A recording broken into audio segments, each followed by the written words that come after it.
మరో breaking news అంటుంది మనకి తెలంగాణలో కరెంట్ కోతలు ఉన్నాయా లేవా అనే చర్చ సాగుతూనే ఉంది.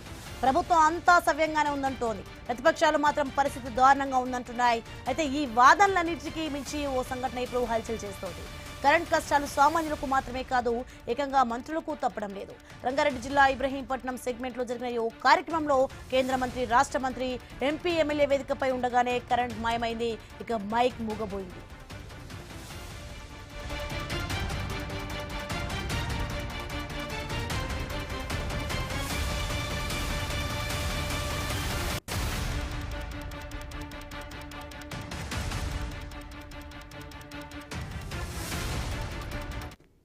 రావడం చాలా సంతోషకరమని తెలియజేసుకుంటూ ఇందులో పాల్గొంటున్న మరొక అన్నగారు మన స్థానిక ఎంపీ విశ్వేశ్వరరెడ్డి గారికి, మహేంద్ర అన్న గారికి, చీఫ్ గారికి, అలాగే మా అన్న మల్లెడ్డి రంగారెడ్డి అన్న గారికి, స్థానిక నాయకులందరికీ పేరు పేరున, ఎందుకంటే కరెంటు లేదు, మైక్ వస్తలేదు కాబట్టి కార్యక్రమం మంచి కార్యక్రమం ఎయిర్పోర్ట్కి వెళ్ళి డైరెక్ట్ ఇంటికి రావడం చాలా సంతోషకరమని తెలియజేసుకుంటూ ఇక ప్రజలకు సమస్యలు చెప్తే అధికారులు వినడం లేదంటారు, అధికారులు చెప్తే ప్రభుత్వం వినడం లేదంటారు. కానీ ఇక్కడ మంత్రి గారే తన సమస్య చెప్పాలనుకున్నారు.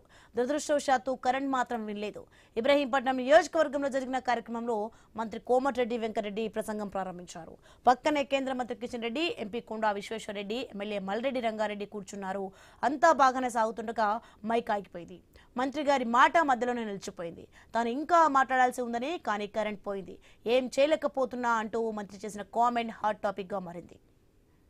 ఇంటికి రావడం చాలా సంతోషకరమని తెలియజేసుకుంటూ ఇందులో పాల్గొంటున్న మరొక అన్నగారు మన స్థానిక ఎంపీ విశ్వేశ్వరరెడ్డి గారికి, మహేంద్ర అన్న గారికి, చీఫ్ గారికి, అలాగే మా అన్న మల్లెడ్డి రంగారెడ్డి అన్న గారికి, స్థానిక నాయకులందరికీ పేరు పేరున, ఎందుకంటే కరెంటు లేదు, మైక్ వస్తలేదు కాబట్టి కార్యక్రమం మంచి కార్యక్రమం. ఇక మంత్రి గారే డైలాగ్ చెప్పాల్సి రావడంతో అక్కడున్న వారు కూడా ఒకరినొకరు చూసుకున్నారు. అయితే అసలు ట్విస్ట్ ఏంటంటే, వేదికపై ఒక కేంద్ర మంత్రి, ఒక రాష్ట్ర మంత్రి, ఒక ఎంపీ, ఒక ఎమ్మెల్యే అంటే పవర్ఫుల్ లీడర్లు అందరూ ఉన్నా పవర్ మాత్రం లేకపోయింది. రాజకీయంగా ఎంత పవర్ ఉన్నా కరెంట్ పవర్ ముందు అంతా సైలెంట్ అయిపోవాల్సిందేనని ఈ ఘటన మరోసారి గుర్తు చేసింది. దీంతో అక్కడున్న ప్రజలు కూడా సెటైర్లు వేయడం మొదలు పెట్టారు. వివిఐపీ లేక సభకే కరెంట్ లేకపోతే ఊళ్ళలో పరిస్థితి ఏంటి అంటూ చర్చించుకున్నారు.